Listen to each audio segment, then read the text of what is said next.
Hi, welcome to the DaVinci Coda Conference. I'm assuming if you're here or if you're watching the DVD, you've already examined the website. You have an idea who Dr. Michael Heiser is, his credentials. Just in case you don't, he's got 2 master's degrees in ancient texts and in ancient history.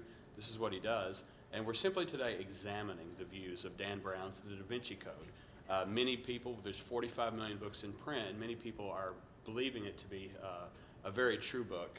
And the only thing worth noting is I want to let you know that Mike is he's not approaching this subject from the view of an offended Christian who's upset by Dan Brown's work. I know there's a lot of them out there.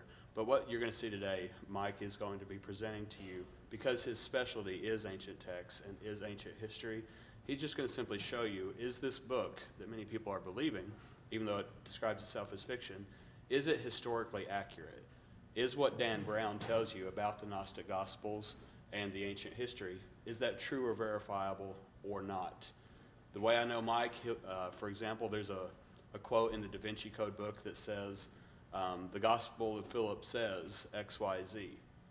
And then you're left to believe what Dan Brown says about it. What I know of Mike, he's going to show you the Gospel of Philip, and he's going to compare that, what it actually says, to what Dan Brown says it is. But we're in for a great day.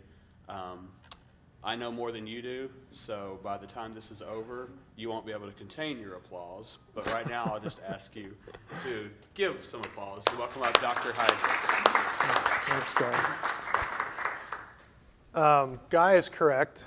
I didn't read the DaVinci Code and just feel like I needed to go jump over a cliff or get overly angry about it.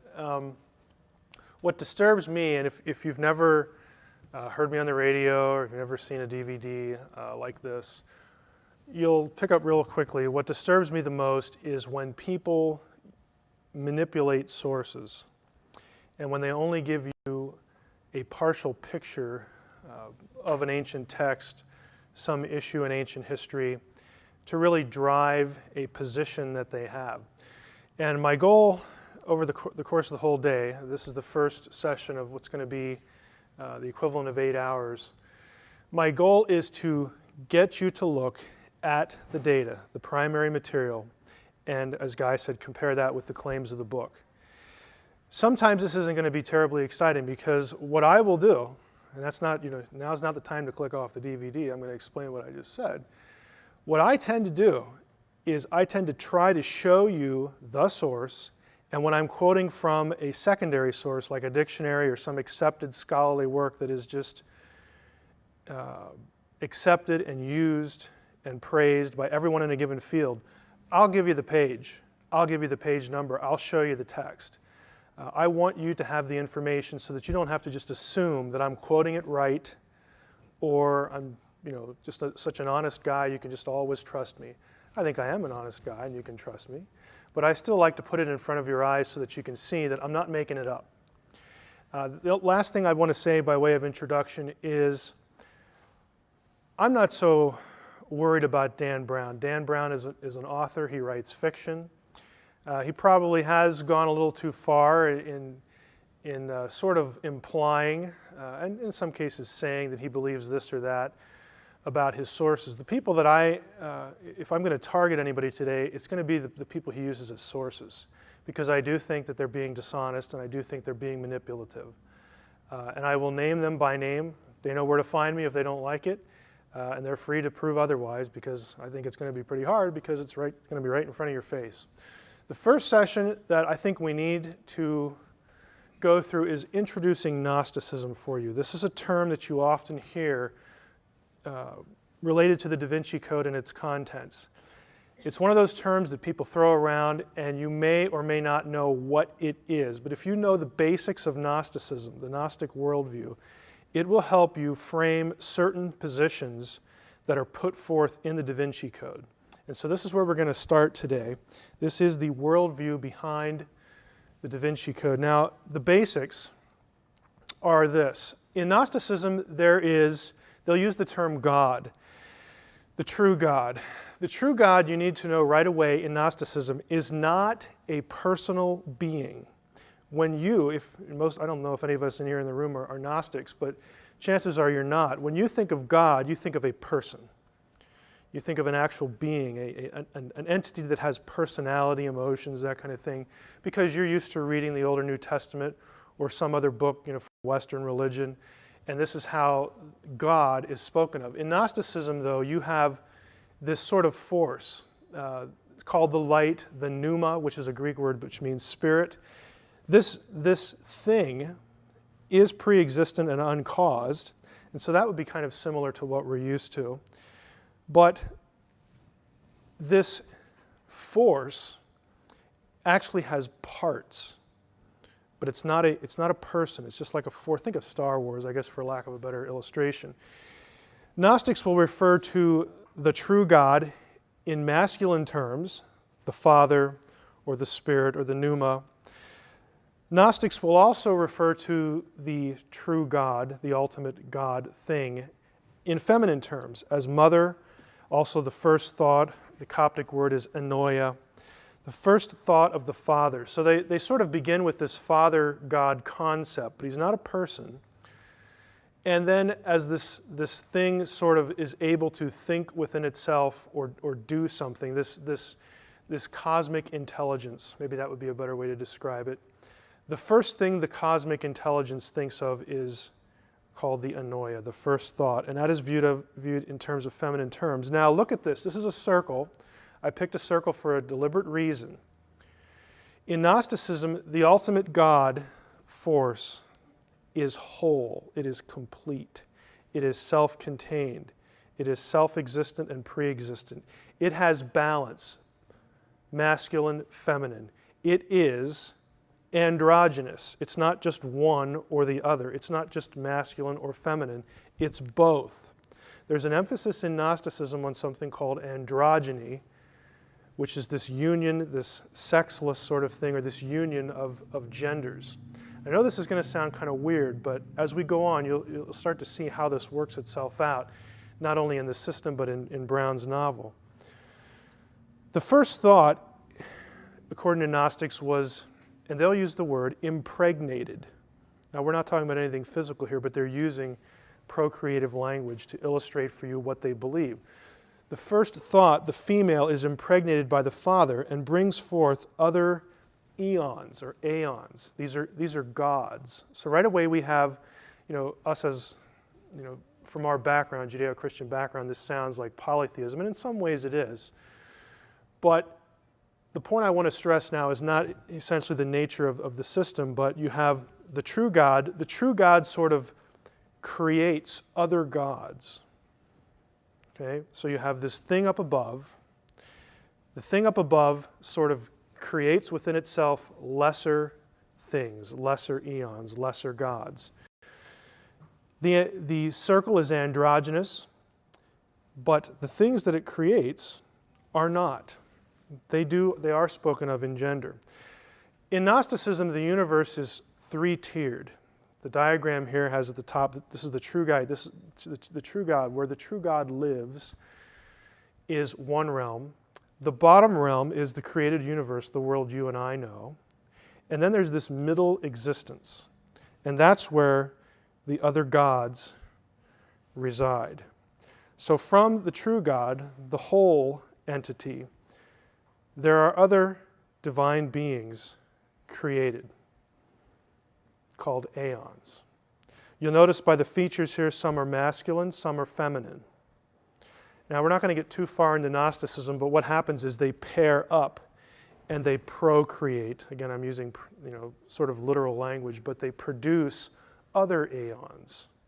And so you have a whole system of gods, plural, underneath this divine thing, this cosmic mind or cosmic force.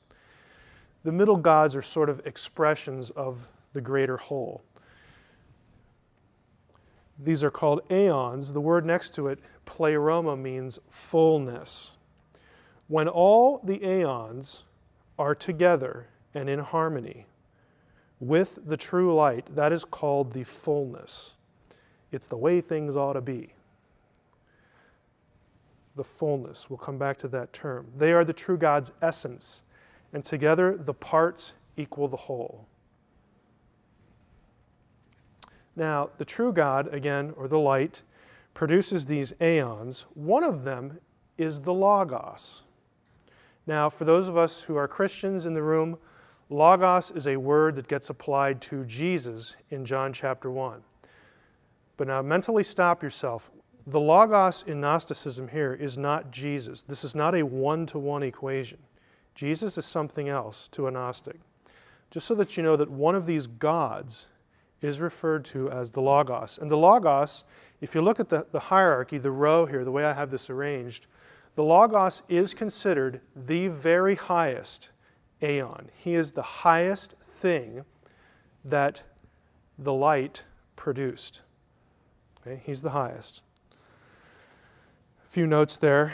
You will read in Gnostic writings, if you go down to the third bullet, the Logos is called the form of the formless, the body of the bodiless, the face of the invisible, the word of the inutterable, the mind of the inconceivable. The Logos is the primary expression of the light, this cosmic spirit thing that Gnostics refer to as the true God, the ultimate God. The Logos possesses knowledge of all the other aeons. He is the entire image and likeness.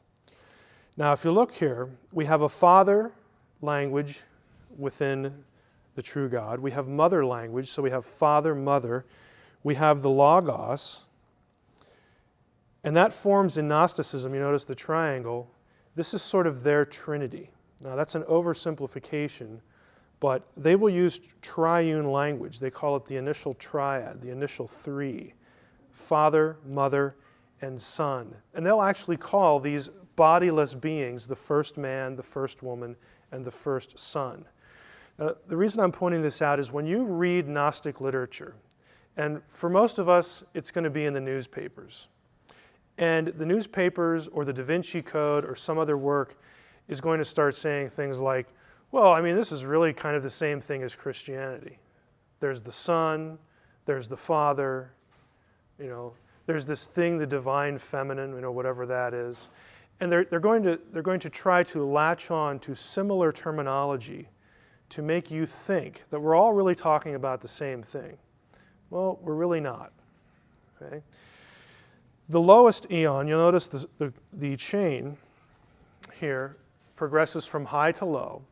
It's a progressive dissipation of the pneuma, the ultimate light, the ultimate spirit, from the primary aeon to the last one. There's a finite number here. The last one, right here, is feminine, and that is called Sophia in Gnosticism. Now, this is a term that comes up in the DaVinci Code all the time. The Sophia is an extraordinarily important figure, an extraordinarily important aeon to the Gnostic system, the way they understand reality. Sophia is the lowest aeon. You'll notice that I have her chin right on the red line. That is because Sophia was sufficiently far down the line enough that she was close to the material world, and she's going to have some kind of interaction with the material world. She will, in fact, transgress the boundary. She sins and rebels in Gnostic thinking. What she does, the Sophia, and this is a quotation from one of the Nag Hammadi texts, the Sophia wanted to bring forth a likeness out of herself without the consent of the spirit. She wants to reproduce, like the ultimate God did. She doesn't want to involve her consort. Remember, I told you the aeons were paired, masculine, feminine, and then they produce other godlike beings in the Gnostic system. She doesn't want anything to do with her male counterpart. A thing came out of her which was imperfect and different from her appearance because she created it without her consort. So the Gnostic story, the Gnostic mythology is that Sophia says, you know what? I want to be like the ultimate light. I want to be like the Most High. Okay? And I'm going to create of myself something. I'm going to imitate his behavior. And Gnostics view that as sort of a good thing. But, she kind of preempted the way it's supposed to be done, but it's still somewhat okay. Why did she do it? Because she is, according to Gnostic text, unconquerably prunikos, which means lewd. I am the whore and the holy one. I am the wife and the virgin. Holy, whore, wife, virgin. Think DaVinci Code. This act of, there's this thread running through the novel about how this sexual act, this sexual ceremony somehow is an act of worship. What they're trying to do, what Brown is trying to describe, and not all Gnostics saw it this way, but many did, was that this ritual act of intercourse somehow commemorates not only Sophia's reunion. We're going to talk about when Sophia gets back to the pleroma, when she repents, but also the initial androgynous male-female togetherness of the ultimate reality. That's why the act of intercourse has a sacramental value to some Gnostics. What does she make of herself? She makes a being called the demiurge, which just means the maker. The demiurge is also known as Yaldabaoth, child come forth or child of chaos. You will see both translations. He is also called Saklas, the fool. He is also called Samael, the blind one. This being is none other than Yahweh, the God of the Old Testament, in Gnosticism. The God of the Old Testament to a Gnostic is a created being. He is called a fool. Why? Because he runs around saying, I'm the only God. There's none like me. Duh. Okay, Gnostics consider the God of the Old Testament a fool because he doesn't want people to know, and he's going to create humans. He doesn't want humans to know that actually there's a whole bunch of aeons that are bigger than he is, more powerful. And there's even further removed from him this ultimate God thing. The God of the Old Testament to a Gnostic is a fool, is blind, because he doesn't seem to realize that there are other gods. He goes around denying it. He's either blind or he's an idiot. And he's just bad because he doesn't want you, humanity, to know the truth. Now, here's our line separating the middle realm from the realm we know. The demiurge is going to create the world, just like in the traditional Old Testament. The demiurge will also create archons, which is a word that means rulers. The archons are mentioned in the New Testament. These are the principalities and the powers of the air, the rulers in high places who are wicked. But in Gnosticism, the archons, yes, they're bad because the demiurge made them. But they're not bad in the sense of they're opposing God. They're actually, in Gnosticism, the archons are God's henchmen. They do his bidding to suppress humanity, to keep humanity from learning something. And we'll talk about what that something is. So the demiurge makes helpers, what we would think of as fallen angels or watchers or fallen sons of God, archons. It's really the same old thing. Together, the archons, now look, the key there is together. The archons and the demiurge make Adam. Let us create humankind in our image. A Gnostic would say the plural there indicates that the demiurge and the archons get together and fashion the man. It is a co-creation. Those of you who are familiar with other stuff I do know that I don't buy that position because the grammar of Genesis 1:26 does not support it, but frankly, Gnostics don't care. So we'll skip that point. If you want to find more about that, you go up to my website. Sophia looks down at this. You see the yellow line there. Sophia looks down at what's happening and she goes, this was probably a mistake because this guy's kind of nasty. The demiurge's kind of nasty. And now the demiurge is just kind of doing what I did and he's starting to make all this stuff. And I guess it was okay when he made this world thing, like who cares? And the archons, well, we're more powerful than they are anyway, so I'm not too concerned. But Sophia takes pity on Adam because Adam is created to be a slave of the demiurge and of the archons. And something clicks inside Sophia, according to the Gnostic myth, that says, you know, I need to do something. This is just a little too far. I can't abide this. And so the Sophia, Gnosticism disagrees here. There are two versions of this. One has the Sophia voluntarily putting some of her divine essence into Adam.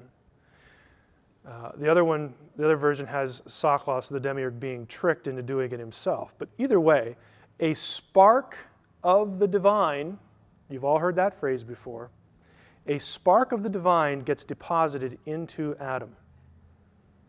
So that now Adam is not just a worm-like, creature that just can't think or has no mind and no spirit, just to serve the demiurge. Now Adam is flesh and spirit. He is material and he is divine. Okay, he's a mix. Adam then is used to bring forth Eve.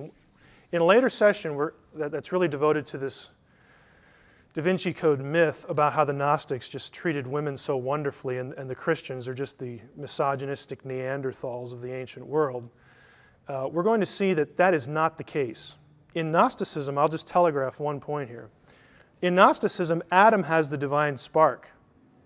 Eve doesn't. Eve is less than Adam. She is less than divine to a Gnostic. That's not a very positive, affirming thing, for women. But that's Gnosticism really, as you'll see it in Gnostic texts, not in Dan Brown's novel. Advanced concepts, I'm not going to part too much on this. Sophia is redeemed. She's the youngest and last eon. She was furthest from the light. She makes a mistake. She's again driven by this procreative urge. Her desire, again, was viewed positively in that she wanted to be like the Father. There are really two parts to her. She's conflicted in the Gnostic myth.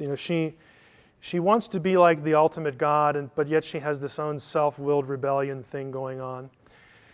Eventually, the rest of the Pleroma says, we can't let this go. We need to get Sophia back here so that we are full, we're complete. So we have the old Pleroma back, the fullness. And so what they do is they decide to attract her. Several high aeons, the Holy Spirit, these are all separate beings in Gnosticism. The Holy Spirit, the Christos, and Jesus. Now, if that surprises you, if you're a DaVinci Code reader, good. Because the DaVinci Code has characters saying that in the true Gnostic scriptures, Jesus was just an ordinary man. If you read the Gnostic text, you will not get that message. Jesus is an aeon. He is a divine being in Gnosticism. He's not just an ordinary Joe. These three devise a plan to attract Sophia back to the true light. The Christos appears to Sophia in the shape of a transcosmic cross. And now she sees that out in the universe, and she knows that this is a sign from the Pleroma that you can come back, just follow the light. Isn't that a nice phrase we've all heard in our culture? Follow the light. It's Gnostic. You look, you keep your eye on the cross, you follow the light, and you will make it back to the Pleroma. Her celestial bridegroom, Jesus, awaits her. Again, think of the Dan Brown, Jesus, Mary Magdalene. They get together, they have intercourse, either ritually or just to enjoy it. Probably just ritually if Dan Brown's going to be consistent with his Gnosticism, but he often isn't. This whole idea of Jesus needing a consort, Jesus needing a wife to further the faith is this idea. Jesus and Mary Magdalene are mimicking the journey of Sophia back to the cosmic Jesus so that they can be one. It's an expression of godliness. It's an expression of fullness in the Gnostic system. That is your introduction to Gnosticism. I don't know what the time is here. 32, we have time. We have 10, 15 minutes for questions, but let me just summarize real quickly.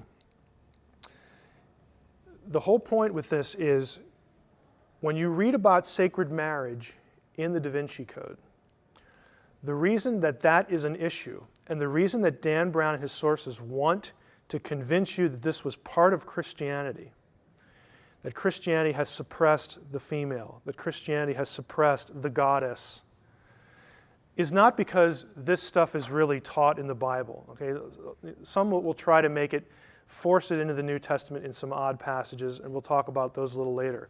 What they're really saying is, look, this is the way this particular sect of Christianity saw things. And this is the truth. This is the real Christianity. And it was suppressed because these nasty church fathers that you and I think of as the orthodox, of Christianity, they were just prudish. They didn't like to talk about women. They didn't like to talk about sexual things. They tried to do whatever they could to suppress women and their roles in the church and their leadership and their character and everything like this. The reason, so Dan Brown tells the story, is that they were reacting to what was really the truth, Gnosticism over here. And if you're a discerning reader, Brown has tapped into a cultural sensitivity here in our time, how women are viewed and treated. And he's bringing you along on that thread into the Gnostic camp, but he's not telling you all this other stuff. He's not telling you about, again, sexual sacraments. He's not telling you that the God of your Old Testament is a liar and a fool and a blind person and frankly bad. He's not telling you all sorts of that stuff. Now, he may not know it. That's possible. But don't be duped into thinking that, it's two sides of the same coin. There are fundamental differences between the Gnostic sect and what historically was Orthodox Christianity. The primary one is, I'll give you the primary two and then I'll take questions. Orthodoxy has Jesus as an uncreated being. United in essence with God the Father, and they are both good. Gnosticism has Jesus as a created being who is above the God of the Old Testament, who is bad. Those are not two sides of the same coin. They are mutually exclusive. Okay? So don't be led astray into thinking that we're just talking about the same thing. We have any questions? If not, we can take a little break and we'll move to the next one. Go ahead. Question. Do Gnostics consider Yahweh or part of the other aeons? Yahweh is under the aeons. He is lesser in power than the aeons. He straddles, and really when he starts to create material things like the world, he moves away from the middle realm down to the lower realm in the Gnostic universe. He is derivative from one of them, and even the lowest of them. So he is not on a par. Other question? In the back? So there were Gnostics at the time of Jesus. Mm-hmm. And where did they come from? Where did the Gnostic thinking come from? And where did they fit into that time in history we as Christians view? Like, what were they doing? Right. The question is where, the Gnostics were around, they developed, where did they come from?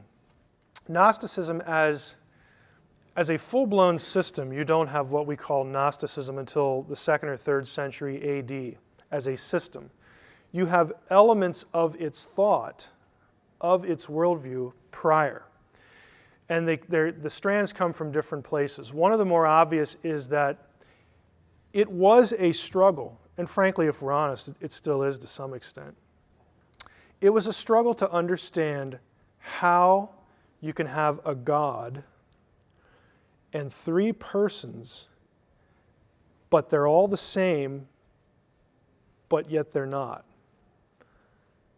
And the Council of Nicaea was an attempt not to come up with a new position. The Council of Nicaea is arguing for an ancient way of understanding that. And in, I think, the 3rd or 4th session here, we're going to talk about Jesus as God well before Nicaea. And frankly, the idea that there was a Godhead in Judaism. That idea is not a Christian invention. It's Jewish. But backtracking, it's hard to understand. I'll take you through some Old Testament passages today. And you'll look at them and you'll go, well, there's 2 there. How can that be? How can there be 2 gods? I thought Judaism was this monotheist, It is and it isn't. It depends how you define your terms, and it depends what the texts are saying. And they were struggling with this like some of you. When I show you some of these things, you're going to go, well, how did that work? Why didn't they get that? Or if they got it, why did they go over here with it? That kind of thing. Gnostics are trying to they're struggling. And I feel somewhat sympathetic to Gnostics on that level, and to Arius, who was the focal point of the Council of Nicaea, his heresy, because he's just trying to figure this out. Another strand is Jewish mysticism. The idea of, well, what is it really like at home in the Godhead? I mean, what is it really like? Who lives there with God? And we ask these questions now. Well, before there was a creation, what was there? What was God doing? If there was no time, can God have thoughts that are in order? Can there be chronology before time? I mean, they're thinking these thoughts, and when the ancients are thinking these thoughts, they're essentially putting them down either in the heads or in writing. They're trying to systematize their thinking to understand what goes on with God and what's his relationship to these other beings that we see in the Scripture. We see plural Elohim in the Old Testament. We see the Word. We see the name. We see the angel of the Lord. We see the one who rides on the clouds, who isn't Yahweh in Daniel 7. They're reading their Bibles, and they're trying to grapple with how to correctly systematize this. Now, what happens is you take those questions, which are all legitimate, and Gnostics come from Egypt, and what they did was they started to try to merge what they're seeing in the Old Testament and in Jewish writings. This is all before the New Testament's written, and it carries on when the New Testament starts getting written. And they start looking for counterparts in the local religion of Egypt. And once that happens, you see this convergence of threads. And out of that comes Gnosticism. Another strand is, what about evil? Why is there evil? Orthodoxy has, I'm not going to say there's just one explanation for this, but Orthodoxy wants to see, and I agree, but I'm not going to go any further than that because there are ways to understand this, and there's difference of opinion. But the Orthodox position is that, look, if there's anybody in control of evil other than God, then we've got problems. Then we're dualists. Then there's a competitor to God out there who's just as powerful as he is, and that isn't reflected in the text of the Jewish Bible. The God of Israel, who is our God, the God of the New Testament, because the church derives from Judaism in that sense. And so that just wasn't an option. But then that means that God is somehow in control, ultimately, of evil. Now, does God cause evil? Does he passively allow evil to happen? God is bigger than evil, so he can take evil and manipulate it and work it and predestine it to good. Okay, that is taught in the New Testament, these ideas. But to the Gnostic, here's the way the Gnostic answered the question. The reason that there's evil is because that's the way the world was created. There's no fall.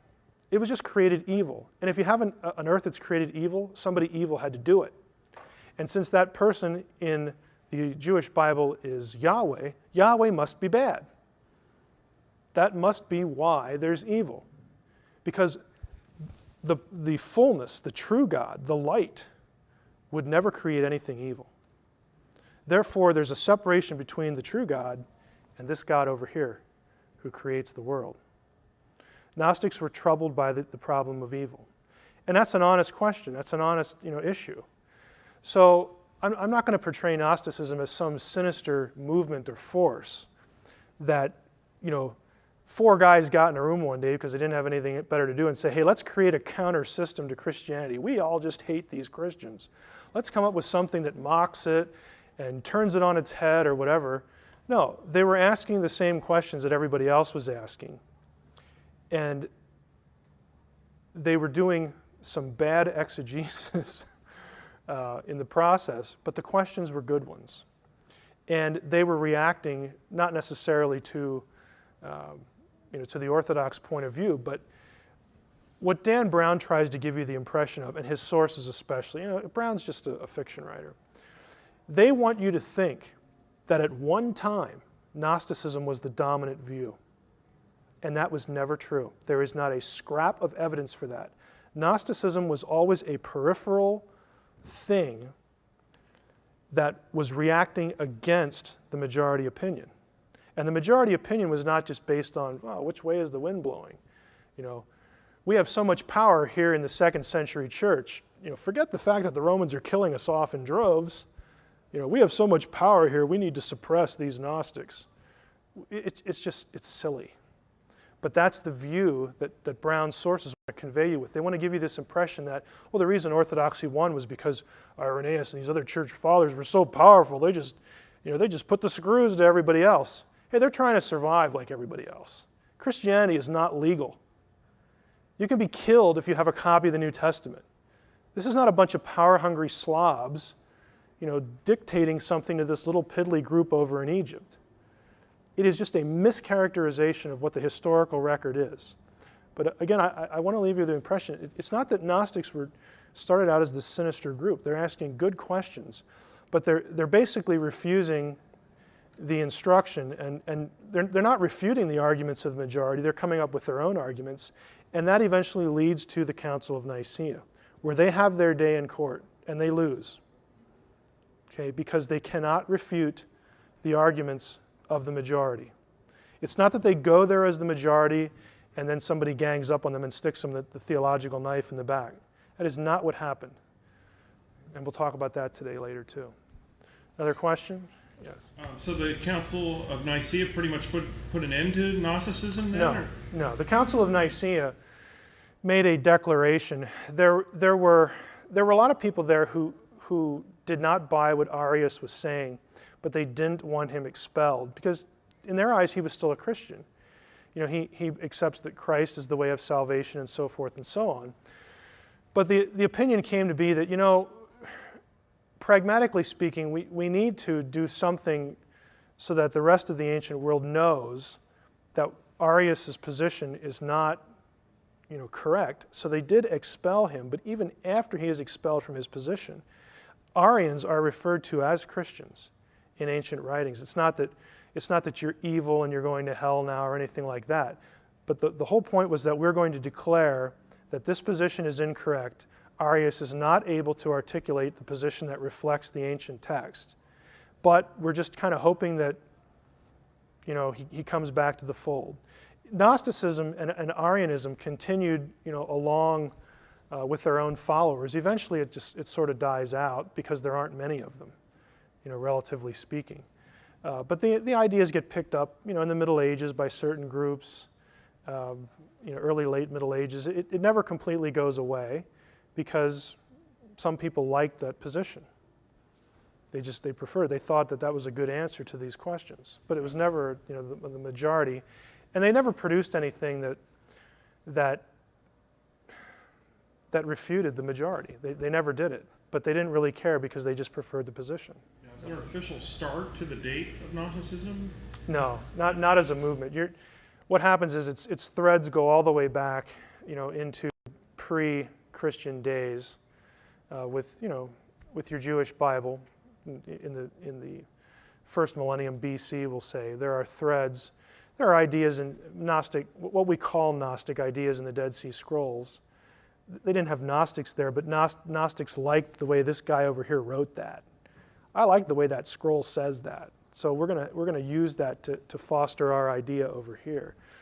You have all these strands sort of converging in the second or third century when Gnosticism becomes known as a movement, and you have figures like Arius who become sort of, champions for this view.